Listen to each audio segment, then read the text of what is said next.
Hi, my name is Thorfinn Russell, and today I will talk about some remediations at Lake Champlain in Vermont. What is Lake Champlain?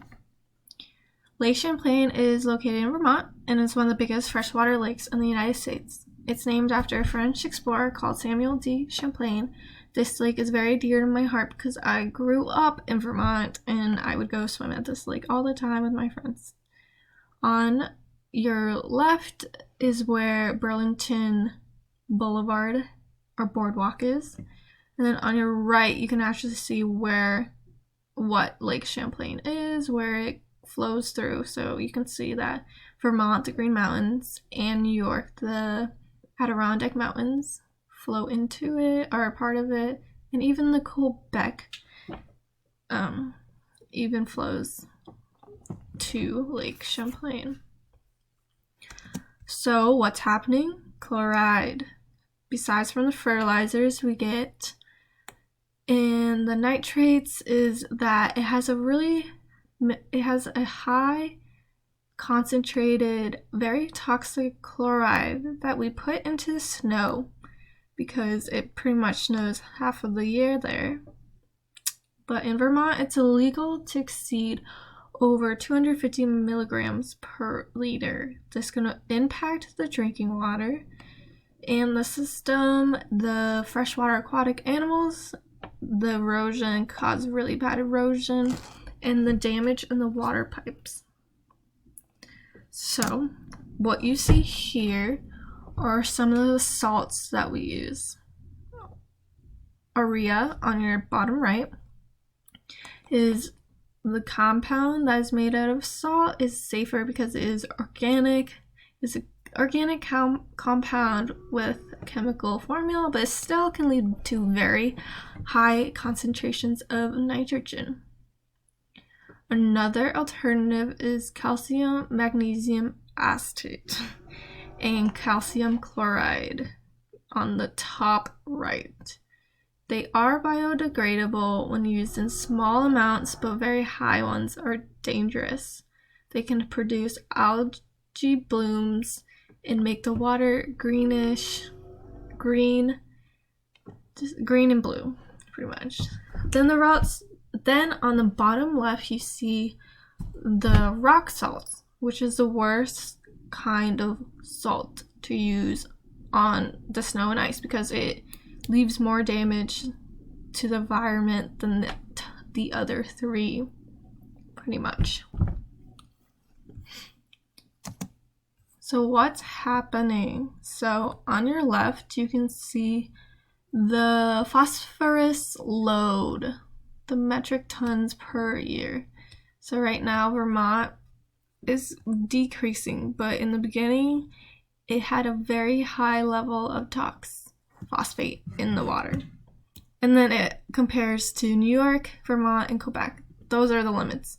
And Quebec is very low. And they also have snow up there, so we can take what they have learned and use it to benefit us. And then on the right is what's happening to the water, which is the blooming of the algal blooming. And this is actually in St. Albans, which is where my mom lives. And right here is like a little path. And there's usually a spot where you can walk in the water, but it's very, very dirty and green, and it's not very enjoyable to look at or swim in. So that's why.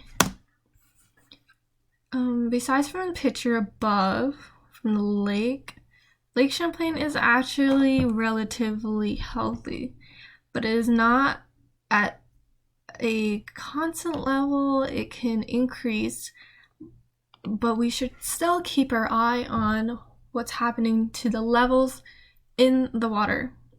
So here on the left, this guy is actually testing the water quality of the lake. And here's just a picture of Lake Champlain and the trees. It's probably in the fall. But overall, we And it's not in the EPA, the Environmental Protection Agency has not got involved, so it hasn't gone that bad.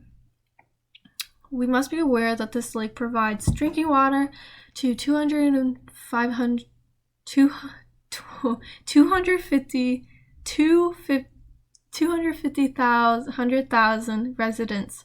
So we need a culturally appropriate way. Plus, people swim in it, drink from it, get their water from it, get their food from it. So we must not use chemicals that can harm the people who are enjoying the water, even though they are kind of hurting the water.